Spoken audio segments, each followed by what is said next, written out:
And good morning. Sorry about that. I was having a little technical difficulty here, but I got it handled. Well, actually, it took care of itself. My Facebook Live was just, it wasn't working too quickly, but it took care of itself. And good morning. Welcome to Positive Vibes, making positivity and gratitude louder in a podcast world. And here at VT Radio Universal, live in Tacoma, Washington. And looking outside, it looks like it's actually clouded up or foggy. I don't know. It was looking sunny earlier, off to the east anyway, with the sunrise. Looks pretty good. Hopefully it clears up, and it's a great day out there. Hopefully. I don't know. Let's make it great anyway. I once again, got too busy doing other stuff, thinking about other stuff, whatever, and don't have a guest for this morning. But I do have a guest for next week coming up, and but anyway, week's going great, and just continuing on, carrying on. It's going great, and let's see here. I'll just get right to it. And the shirt I'm wearing, I just got this in the mail from E.T., the hip hop preacher, Eric Thomas. It says, when you want to succeed as bad as you want to breathe, and on the back it says, then you'll be successful. And I'm going to be attending an online webinar or what have you this next Saturday with Eric Thomas as one of the keynote speakers. So anyway, I was looking at it the other day and I'm like, hey, I've wanted one of those shirts for a long time, don't have one, so I got it. And it's awesome. But at any rate, back to the topic at hand, today's positivity. Still reading out of the Motivation Manifesto, 9 Declarations to Claim Your Personal Power by Brendon Burchard. And it's an amazing book, and he's got an amazing message in here. And just carrying on where I was at in the middle of, about in the middle of the chapter on the declaration, we shall reclaim our agenda. Progress despite obligation. For some, this talk of taking back our lives will seem out of reach, not because they question their potential, but rather because they feel obligated to subjugate it for others. They say, "You do not understand. I have to meet the needs of everyone else. My day is not my choice because everyone around me must be loved and cared for. I must sacrifice my dreams and pursuit of meaningful things at the altar of love or obligation."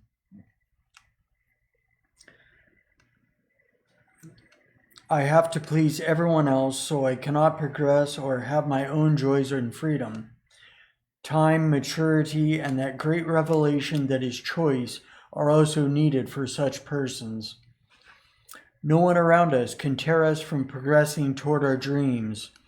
Believing otherwise is accepting the role of victim in life. Our day is ultimately our choice. And so, what can be done? Must we leave everyone who needs us so that we can have the lives we desire? Perhaps the more mature choice is to learn new ways to protect our desires and dreams while fulfilling our chosen roles in life. We can be good mothers and still strive diligently each day toward our dreams. We can be good leaders who help others. We can be good leaders who help others achieve more while still striving diligently toward our day's goals. In dealing with the needs of others while maintaining our life's agenda, we must learn the stunning power of no. There is no rule written anywhere that says we must say yes to every passing request that crosses our desks or burns in our ears from a crying whiner. This is not to say we cannot be loving and responsible to those who need us, and when it brings us joy. If loving and caring for specific people is exactly what we find meaningful, then we must do just that. Taking the girls to soccer is not a distraction if it brings meaning to our days. However, we must not allow the world's distractions, casual loiterers, or random opportunities to constantly rob us of our intended day. For most, not knowing how to say no is where their lives decline into a thicket of stress and unhappiness. These individuals are easy to spot as they constantly take on the role of victim to the world's desires. Their life appears to be an industrial slog, ticking off the tasks handed to them by others. They may appear frazzled and frenetic, choked in the tightening clutch of deadlines they did not choose or plan. They often appear to be awaiting instruction and direction. Thus, their schedule is really more holding pattern than action plan. They get stuck in life because they never rise above their timid desires to please others. Their only true effort is to fit into the wants and schedules of the world, and so there is no purposeful art or arc to their week, year, decade, or life. Theirs is a groaning, grueling life under the weight of other people's control and expectations.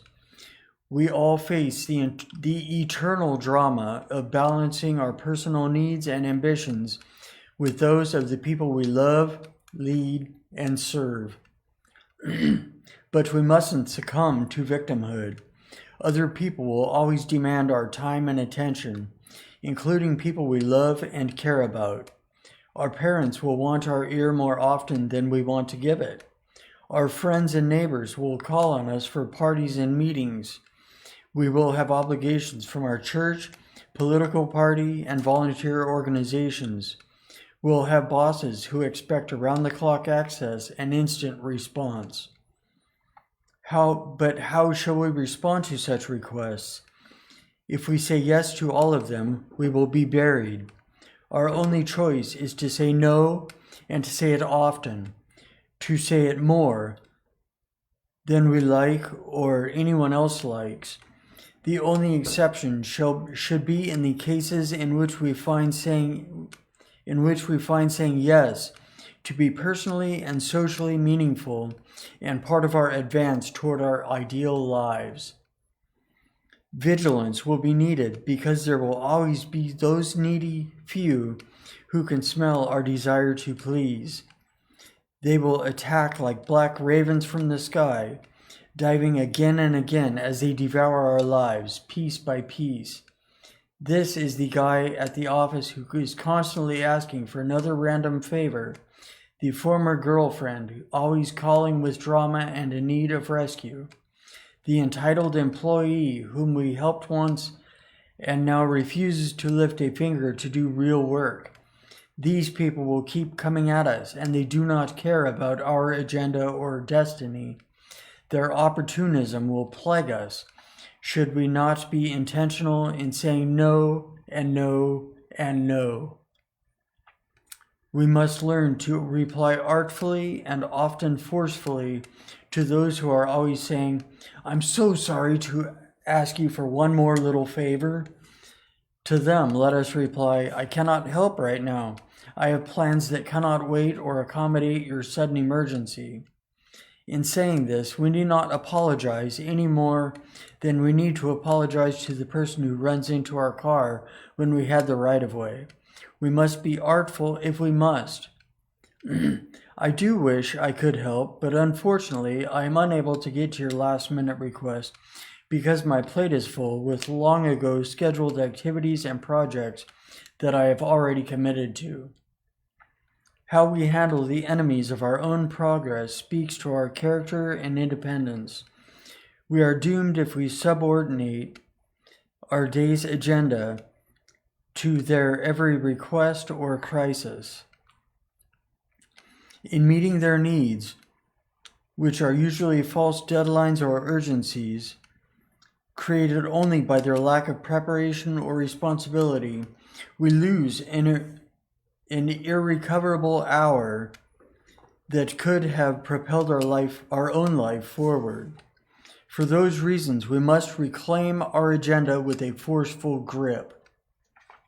We must look to the world's random pushy people, the countless needy people, the people not on our list of those we want to love, care for, and attend to. It cannot be overstated. We must not fear saying, "No, I cannot help you now."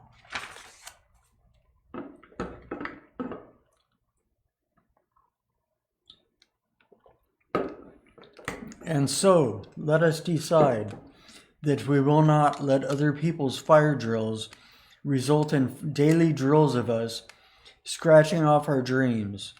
The demands of the whimsically needy or the terminally ill prepared are not our issue. Their lives are not our responsibility. Owning this life truth is freeing.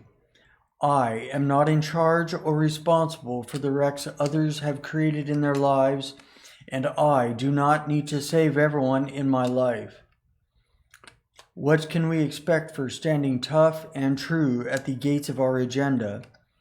What happens when we say no? Most will understand, and over time, most will come to respect us and leave us alone. What can we expect for standing tough and true at the gates of our agenda? What happens when we say no? Most will understand, and over time, most will come to respect us and leave us alone. Okay, it seems like I read that paragraph twice, but oh well, whatever, there you go. But let us not delude ourselves. There will be a small contingent of people who will become angry. They won't like our free will and independence. They will try to ridicule or guilt us. They may ask, "Who the hell do you think you are?" They may feel scorned and launch bitter campaigns to make us their pawns once more, to force or gently steer us back into their grasp, to deliver us back into their concept of how we should treat them. Many will argue that we owe them a permanent debt for their love and sacrifice. "How dare you refuse me? How can you leave me on my own? After I've done so much for you, how can you not grant me this one small thing?" In the face of such wheedling, we mustn't compromise, else we risk being pulled into an ever-growing sticky web of demands. We shall discover that the more often we say no, the more likely people will find someone else to pester, or they will become more self-reliant in the vacuum of our constant availability. Yes, we will arouse antagonism, lose favor, break loyalties, and imperil our popularity. It will happen more and more as we gain greater and greater will and freedom in life. So be it. No great person ever made history without having guilt thrown at them or suffering some backlash from those who didn't like or appreciate their independence, discipline, or single-mindedness. So let the petty ones complain. Let them tremble with silly anxiety or anger. After days and weeks and months of protecting our turf, refusing to give in to guilt or pressure, stating convincingly that we have our own dreams to chase, we will find that the demanding bullies and unaware idiots finally have left us alone. Then, liberated from the social oppression that is others' distracting demands, we are free, liberated to create and design our own lives in the newly opened white space of time. The more we say no to demanding people, the more life opens up to pursue our passions and happiness, and to serve and spend time with those we love. But what shall be done when it is our loved ones who constantly need or tear us from our path? Let us be patient with them, but let us be real. We must artfully deal with anyone who derails the day's mission, including family. For the most part, this simply means asking for our space during blocks of time during the day. It is saying to our young boy, "Son, your mother needs the next 2 hours to focus on a very important project that means a lot to her. Please do not go into her office." Once this is said, it is only mature parenting that will prevent the boy from entering the room.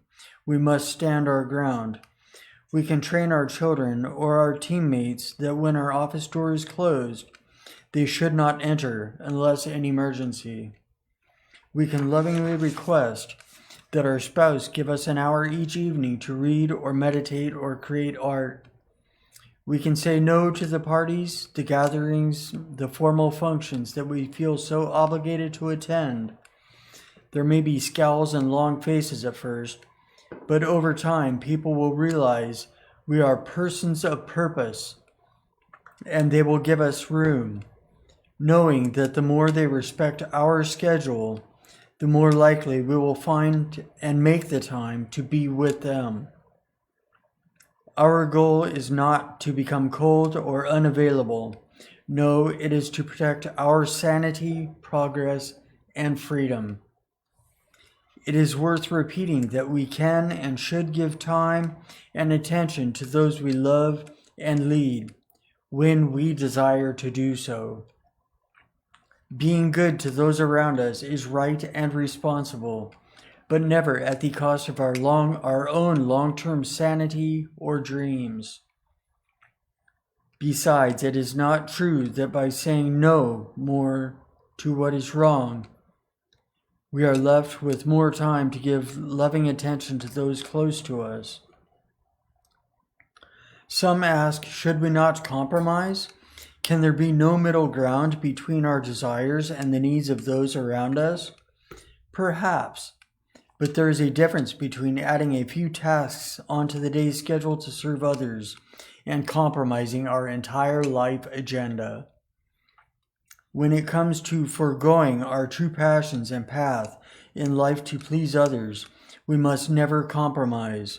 Compromise means giving something away, something in exchange for another's willingness to do the same. But we shall not give an entire piece of our dream, nor a decade of our lives over to anyone. Yes, we can help and love others on our way to personal freedom, but we mustn't give away so much time that our freedom itself is fully compromised.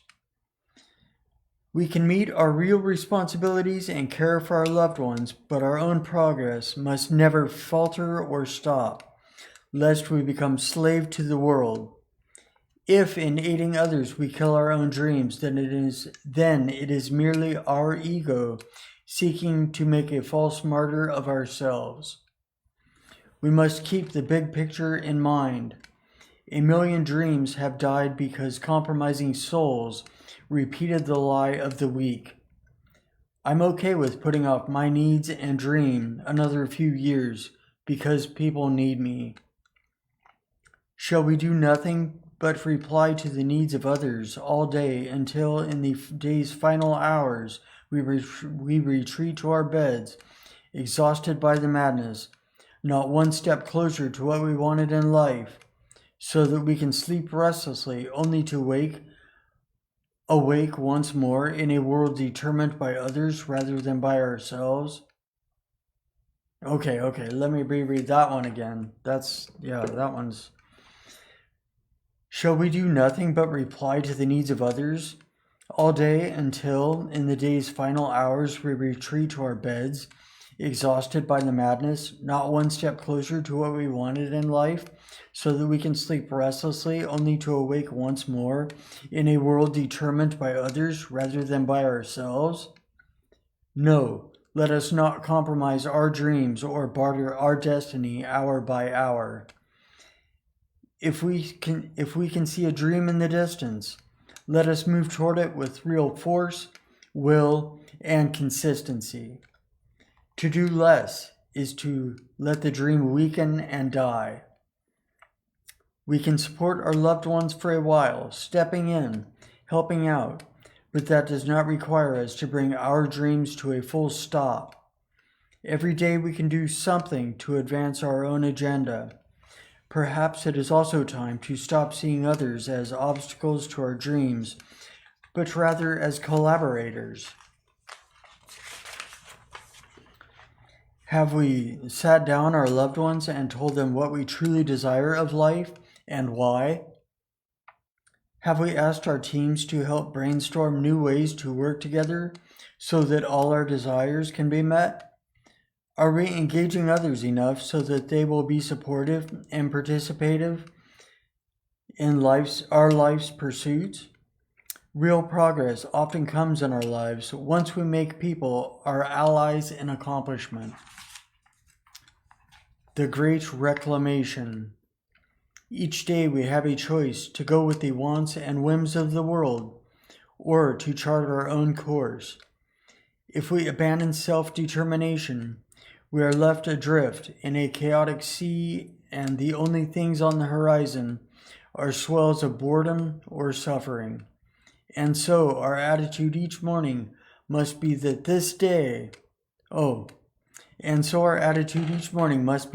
this is our day, no matter what. If we can start with that intention, if we develop clarity and write our own manifestos and plans, and we execute them with heart and discipline, if we stick to it and fight through and stay in charge, we suddenly find ourselves one day back at the helm, happy, motivated, alive.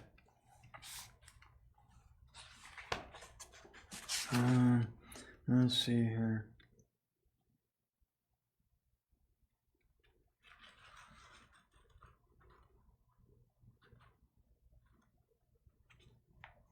Okay.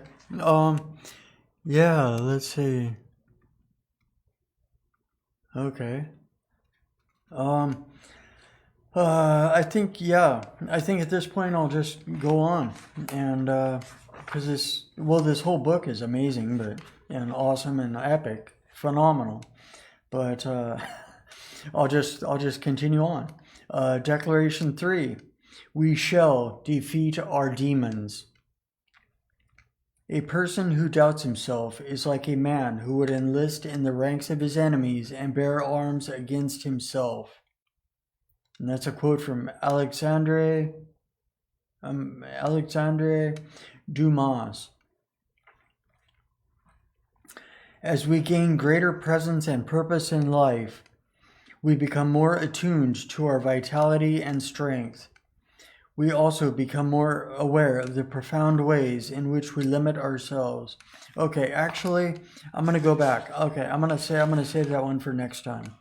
I'm going to go back here. Something on this page, I marked this page because something on it reminded me of something.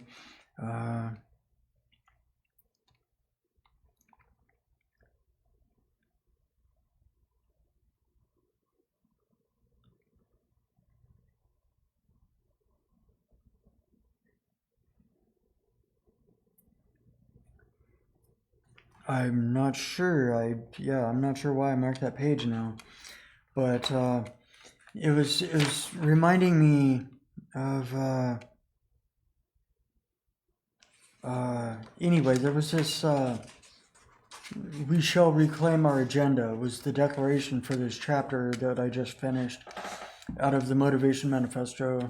We shall reclaim our agenda, and there was this video I shared on Instagram, my Instagram account this morning, just before the show, and I will do whatever I can to find a version of the video that I can share on my Facebook, so that it can be viewed on there.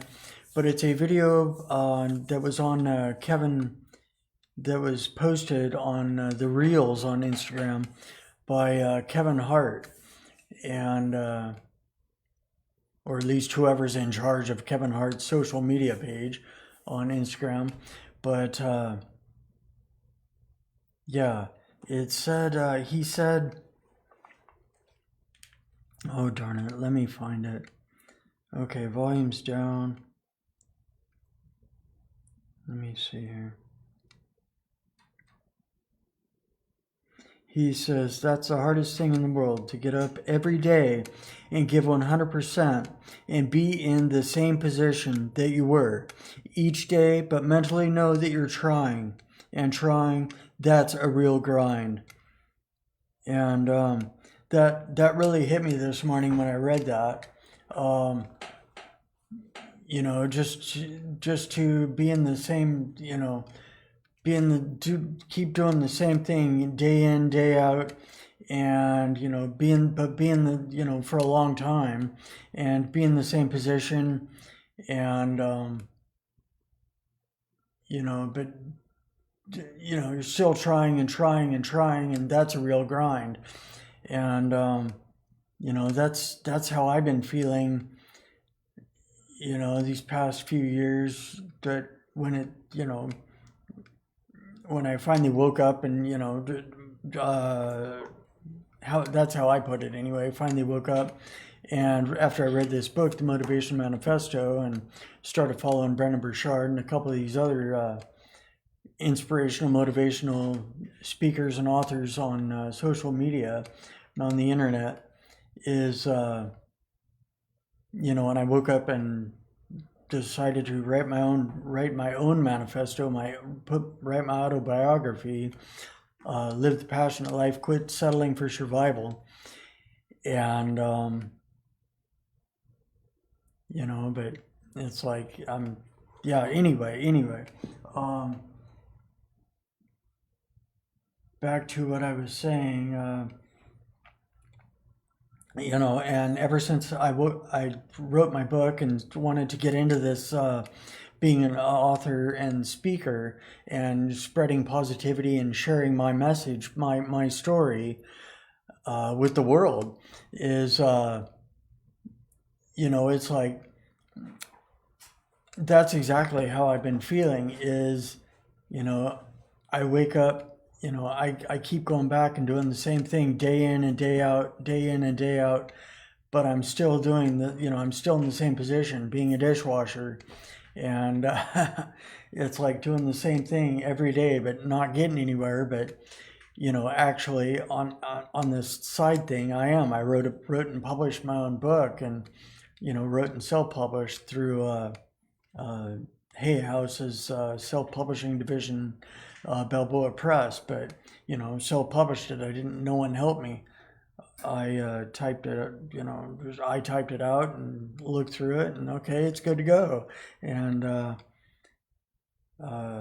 looking back, maybe I should have had an editor, but oh well, it's what it is. What it is. And you always learn lessons for the next time, right? And let's see. At any rate, so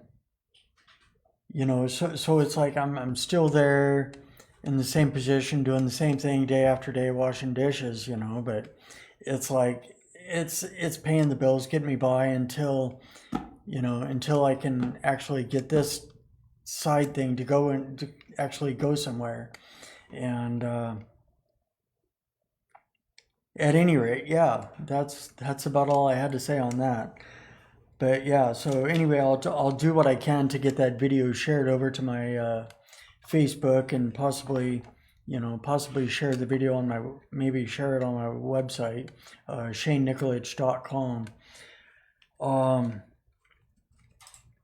And if you are watching this on YouTube, my Instagram is Shane.Nicolich, SHANE.NICOLICH, and my Facebook is Shane Nicolich. And yeah, and if you're wondering how to spell my name, let's see, it's right there, Shane Nicolich. All right, so yeah, just happened to have my book handy. So yeah, anyway, now I will start on Declaration 3. We shall defeat our demons. A person who doubts himself is like a man who would enlist in the ranks of his enemies and bear arms against himself.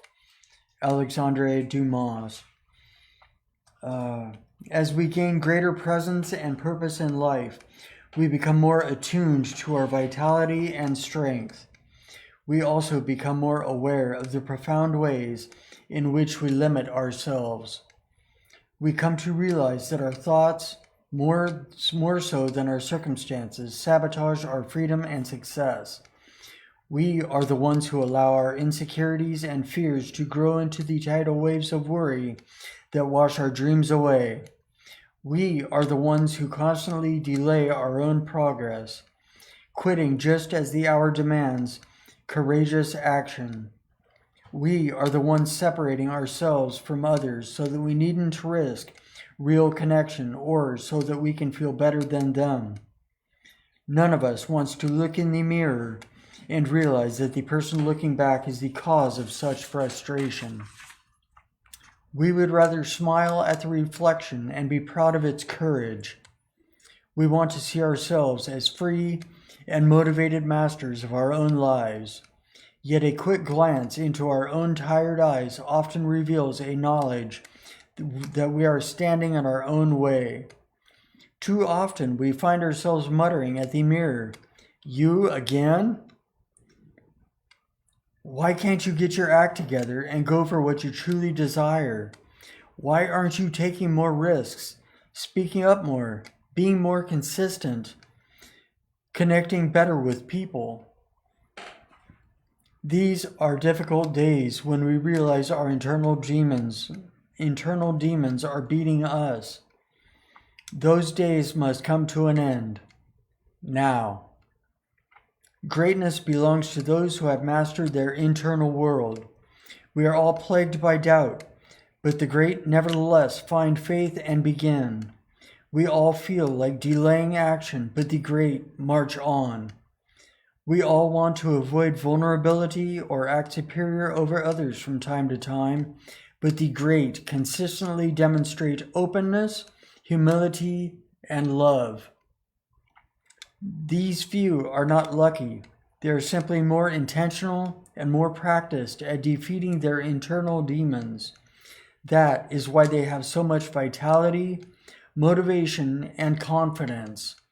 Enlightenment comes to those who free themselves from self-oppression. Let us choose to make that our aim, and once and for all, root out that which holds us back in life. We deserve to be free from all those stirrings within us that compromise our magnificence.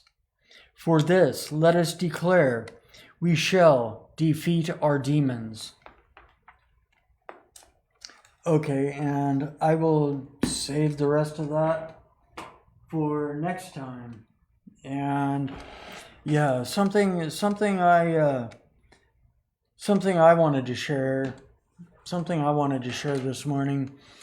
That personally hit me early on, back a few years ago, 3 or 4 years ago, was I watched this, and I may have talked about it before on this show, but I watched a video, found a video on YouTube of Brendon Burchard, and he's like riding in the back seat of the town car limousine, looked like a town car anyway. It could have been a limo, who knows? Couldn't really tell. He was riding in the back seat anyway, and this young lady runs up to the back window on the sidewalk as he's at a stoplight or something, and I don't know, the car appeared to be stopped, but she runs up to the window and knocks on it, and he rolls it down, and he's like, "Gary V!" and pulls out his phone, and she pulls out her phone, holds it up, and says, and she's recording, and she says, she's taking video, I guess, and she says, Gary V, give me 3 words of inspiration anytime I'm feeling down. Give me 3 words. And he's like, okay, 3 words of inspiration. You're gonna die. And she goes, yeah, you're right. Do something about it. And, And there was like an expletive, after that, which I won't repeat right here, right now on this show. But anyway, she, that's the 3 words of inspiration he gave her was, "You're gonna die." And it's like, on the face of it, that may seem real gloomy and dark and okay. How the heck are you gonna get inspiration from "You're gonna die"? That doesn't seem very inspirational. Seems like a death sentence. Well, it is essentially, but given those facts, it's a fact. We're all gonna die. I'm gonna die, and you're gonna die. We're all gonna die someday. That's life. But it's what about what we do? It all comes down to what we do between now and then. Uh, Backing up to my injury and disease, to bring them up one more time.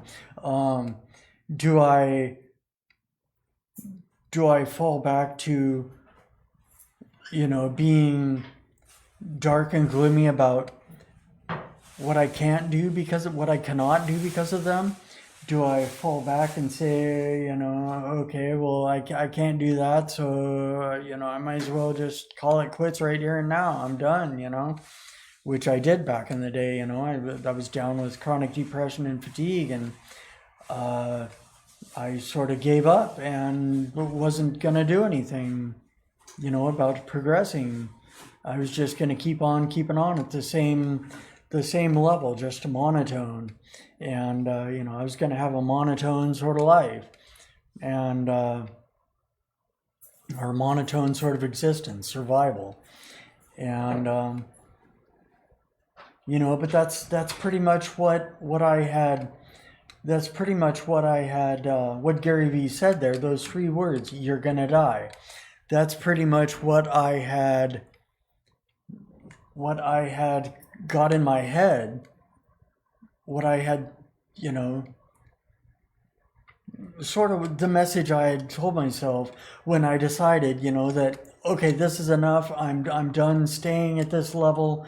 I got to move forward, and I got to write this book, and I got to do this and follow these people, and I got to, and now it's like I got to do a podcast. I have a podcast to spread my message, and it's like that's but that's sort of what I was telling myself is, you're gonna die. Yes, but do something about it. What are you doing right now? You're just waiting for that. No, don't just wait on that moment that, yeah, the end is coming. The end is coming for all of us.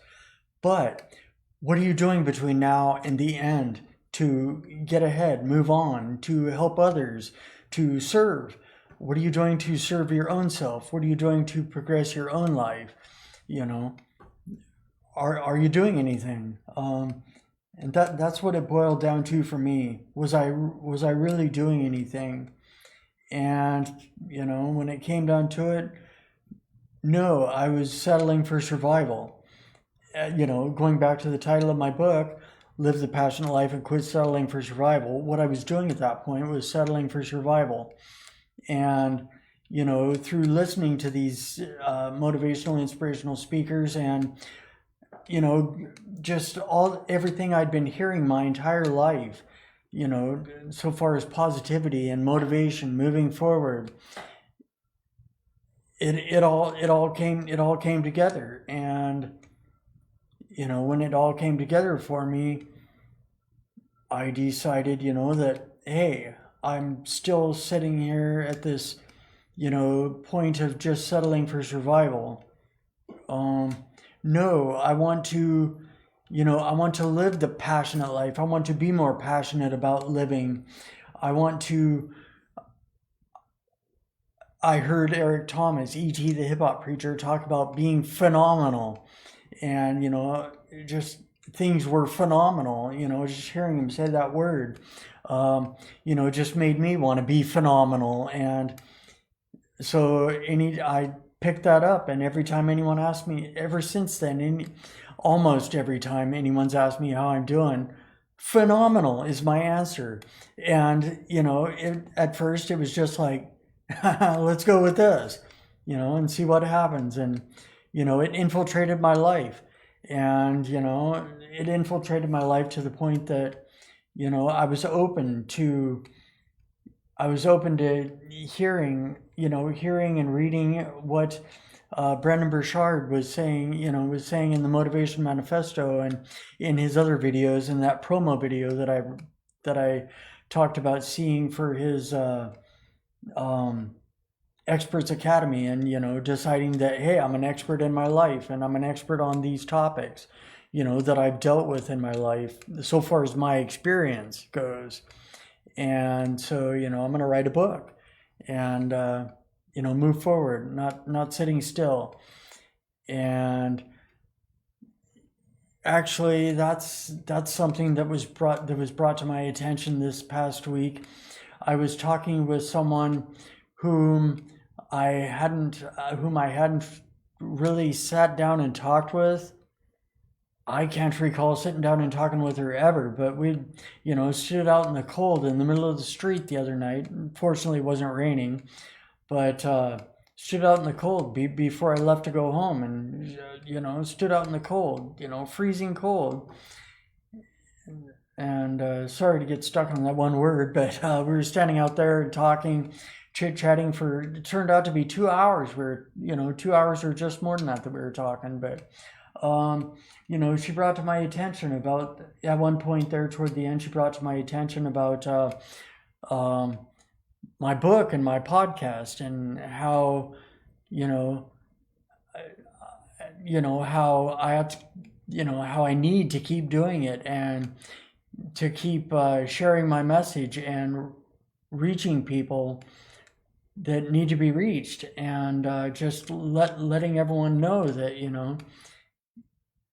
it doesn't matter circumstances or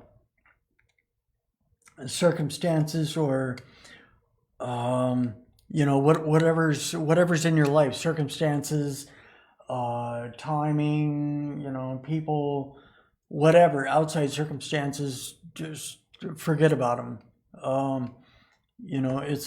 Don't totally forget about them. It's not like a totally selfish thing, but in a way it is. We have to, move ourselves forward in order to continue helping others and, being in others' lives.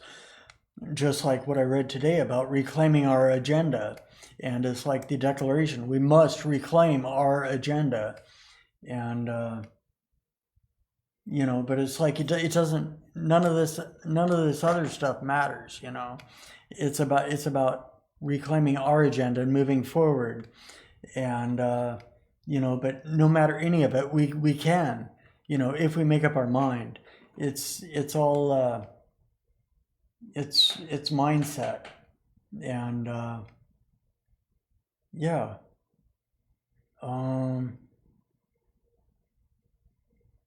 I guess that's what I was going to say about that, is that it's mindset, make up your mind, that just like Gary Vee told that girl, 3 words of inspiration, you're going to die. So, do something about it. What are you going to do between now and the time when that comes, when you do die,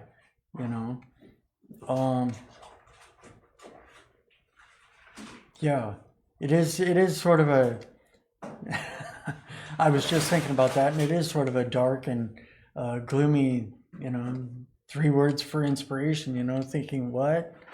How's that inspirational? It's sort of dark and depressing maybe, but,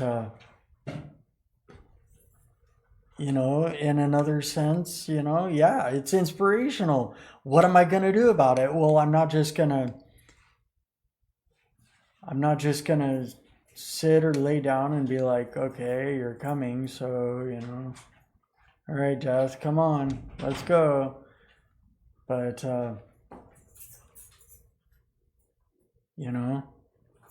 just got to keep moving and keep moving forward. And if anything, be an inspiration to others. Let them know that, hey, what are you going to do between now and the time, the time the movie's over and it's time for the credits to roll, you know?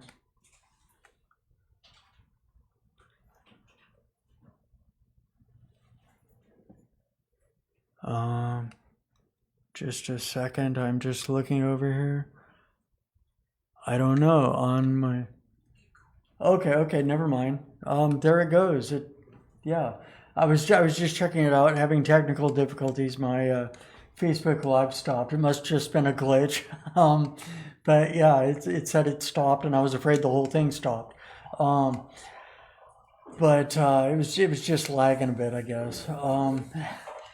But yeah, I guess that's if anything, those are my 3 words of inspiration for today. I just want to pass on Gary Vee's 3 words of inspiration to help you out any day you're feeling down, anytime you need some pepping up.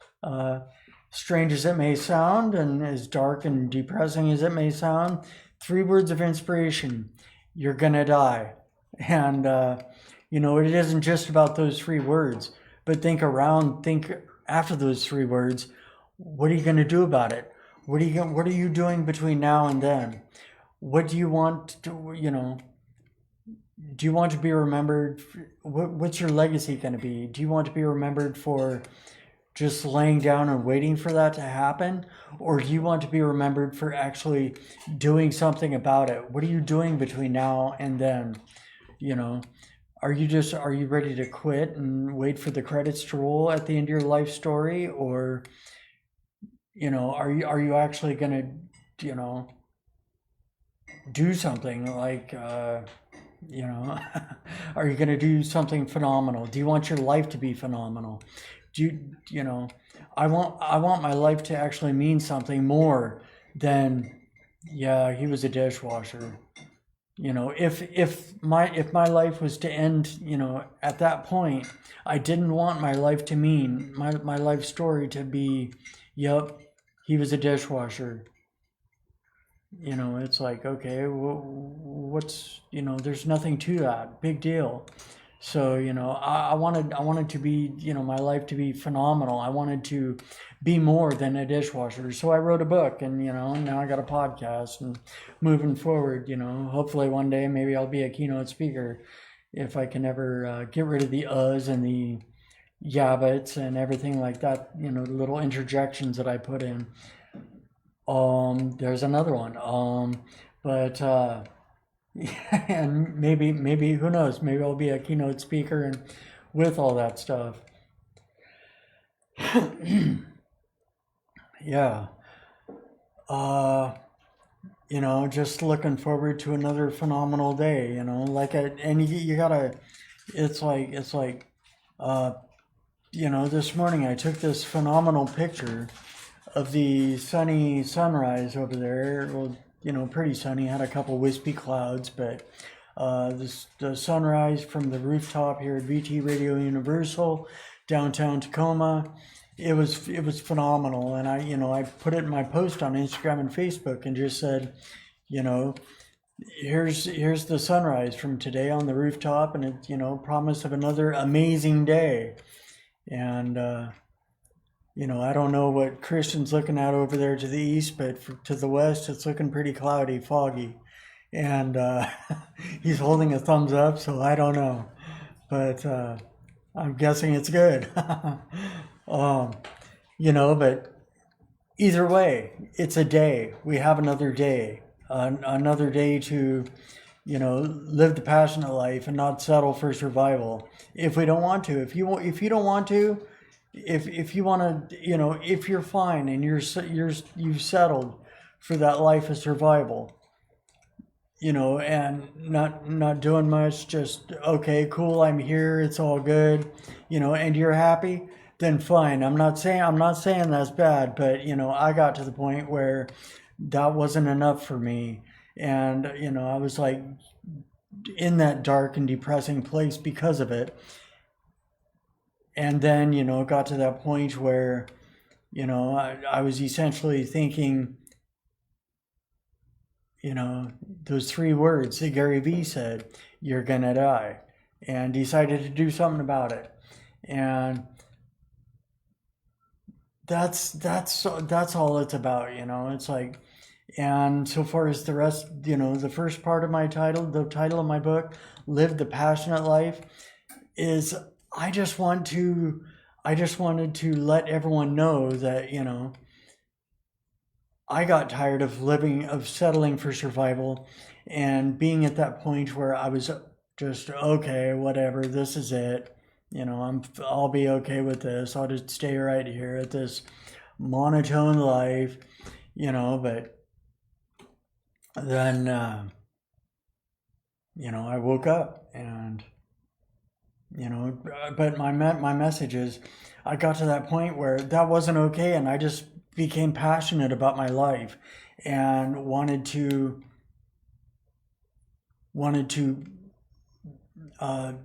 be something more, do something more, and rise above that monotone line.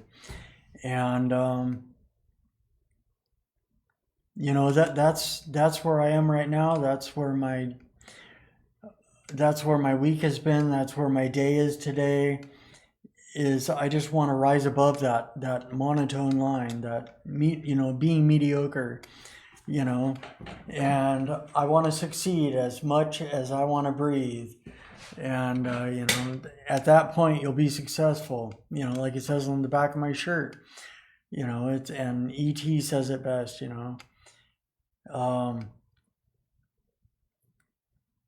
maybe, yeah, I should have done it this week.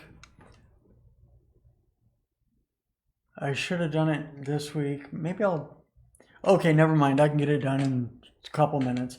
I'll tell it now. I think I might have told it before, but it's the Guru story from Eric Thomas, and there's a YouTube video where he told it, and I just loved it.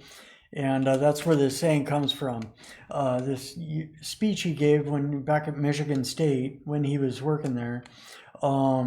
He gave this speech to a classroom full of students, and he's was trying to motivate them, get them going. And he said, okay, there was this young guy, and he wanted to be successful more than anything in life. And so he went to town, and he found out there was this guy, this guru, to go see. And he went to this guru and asked him, how do I be successful? What do I do? And I'm just paraphrasing here. Maybe next time I'll have it down word for word.